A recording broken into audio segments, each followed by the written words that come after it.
I'm a chef and a food policy guy, but I come from a whole family of teachers. My sister is a special ed teacher in Chicago. My father just retired after 25 years teaching 5th grade. My aunt and uncle were professors. My cousins all teach. Everybody in my family basically teaches except for me. They taught me that the only way to get the right answers is to ask the right questions. So what are the right questions when it comes to improving the educational outcomes for our children? So there's obviously many important questions, but I think the following is a good place to start. What do we think the connection is between a child's growing mind to their growing body? What can we expect our kids to learn if their diets are full of sugar and empty of nutrients? What can they possibly learn if their bodies are literally going hungry? And with all the resources that we are pouring into schools, we should stop and ask ourselves, are we really setting our kids up for success? Now, a few years ago, I was a judge on a cooking competition called Chopped. 4 chefs compete with mystery ingredients to see who can cook the best dishes. Except for this episode, it was a very special one. Instead of 4 overzealous chefs trying to break into the limelight, something that I would know nothing about, these chefs were school chefs. You know the women that you used to call lunch ladies? But the ones that I insist we call school chefs. Now these women, God bless these women, they spent their day cooking for thousands of kids, breakfast and lunch, with only $2.68 per lunch, with only about $1 of that actually going to the food. Now in this episode, the main course mystery ingredient was quinoa. Now I know it's been a long time since most of you have had a school lunch, and we've made a lot of progress on nutrition, but quinoa still is not a staple in most school cafeterias. So this was a challenge. But the dish that I will never forget was cooked by a woman named Cheryl Barbara. Cheryl was the nutrition director at high school in the community in Connecticut. She cooked this delicious pasta. It was amazing. It was a pappardelle with Italian sausage, kale, Parmesan cheese. It was delicious, like restaurant quality good, except she basically just threw in the quinoa pretty much uncooked into the dish. It was a strange choice, and it was super crunchy. So I took on the TV sort of accusatory judge thing that you're supposed to do, and I asked her why she did that.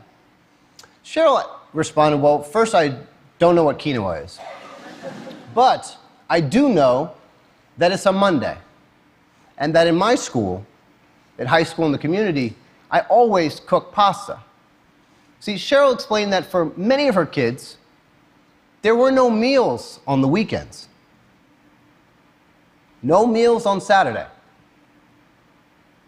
No meals on Sunday either. So Cheryl she cooked pasta because she wanted to make sure she cooked something that she knew her children would eat. Something that would stick to their ribs, she said. Something that would fill them up. Cheryl talked about by the time Monday came, her kids' hunger pains were so intense that they couldn't even begin to think about learning. Food was the only thing on their mind. The only thing. And unfortunately, the stats, they tell the same story. So let's put this into the context of a child. And we're going to focus on the most important meal of the day, breakfast. Meet Allison. She's 12 years old. She's smart as a whip, and she wants to be a physicist when she grows up. If Allison goes to a school that serves a nutritious breakfast to all of their kids, here's what's going to follow.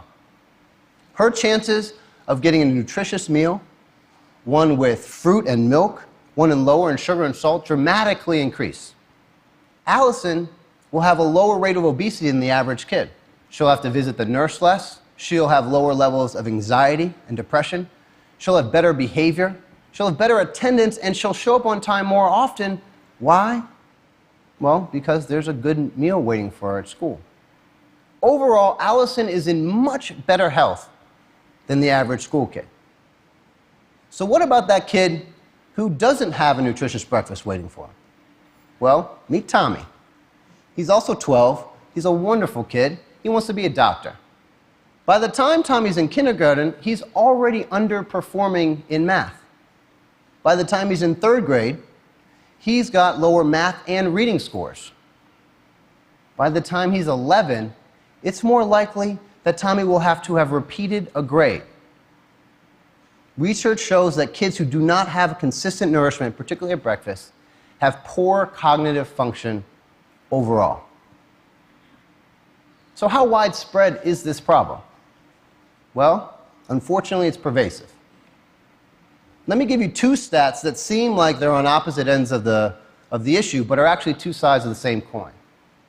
On the one hand, 1 in 6 Americans are food insecure, including 16 million children, almost 20%, are food insecure. In this city alone, in New York City, 474,000 kids under the age of 18 face hunger every year. It's crazy.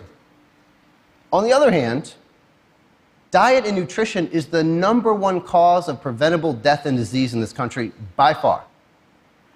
And fully 1/3 of the kids that we've been talking about tonight are on track to have diabetes in their lifetime. Now, what's hard to put together, but is true, is that many times these are the same children. So they fill up on the unhealthy and cheap calories that surround them in their communities and that their families can afford. But then by the end of the month, food stamps run out, or hours get cut at work, and they don't have the money to cover the basic costs of food. But we should be able to solve this problem, right? We know what the answers are. As part of my work at the White House, we instituted a program that for all schools that had 40% more low-income kids, we could serve breakfast and lunch to every kid in that school for free. This program has been incredibly successful because it helped us overcome a very difficult barrier when it came to getting kids a nutritious breakfast. And that was the barrier of stigma. See, schools serve breakfast before class, before school.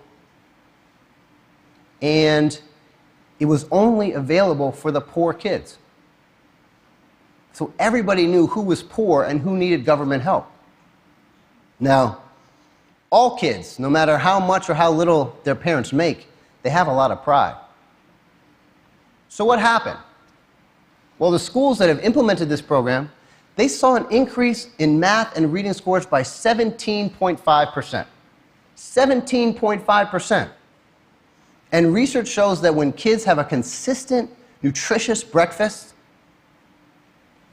their chances of graduating increase by 20%. 20%. When we give our kids the nourishment they need, we give them the chance to thrive, both in the classroom and beyond. Now, you don't have to trust me on this, but you should talk to Donna Martin. I love Donna Martin. Donna Martin is the school nutrition director at Burke County in Waynesboro, Georgia. Burke County is one of the poorest districts in the 5th poorest state in the country.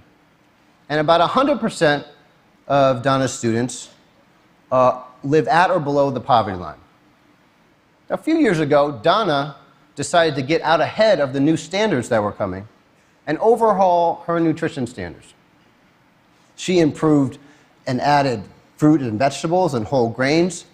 She served breakfast in the classroom to all of her kids. And she implemented a dinner program. Why? Well, many of her kids didn't have dinner when they went home.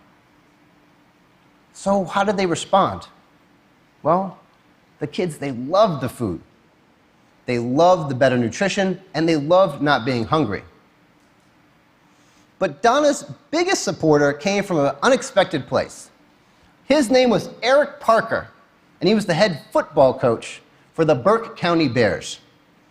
Now, Coach Parker had coached mediocre teams for years. The Bears often ended in the middle of the pack, Big disappointment in one of the most passionate football states in the Union. But the year Donna changed the menus, the Bears not only won their division, they went on to win the state championship, beating the Peach County Trojans 28-14. And Coach Parker, he credited that championship to Donna Martin. When we give our kids the basic nourishment, they're going to thrive. And it's not just up to the Cheryl Barbers and the Donna Martins of the world. It's on all of us.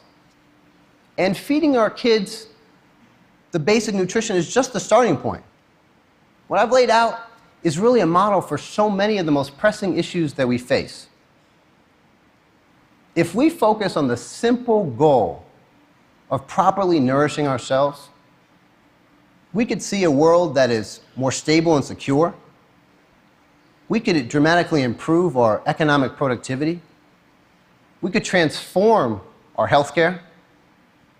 And we could go a long way in ensuring that the earth can provide for generations to come. Food is that place where our collective efforts can have the greatest impact. So we have to ask ourselves, what is the right question? What would happen if we fed ourselves more nutritious, more sustainably grown food? What would be the impact? Cheryl Barber, Donna Martin, Coach Parker, and the Burke County Bears? I think they know the answer. Thank you guys so very much.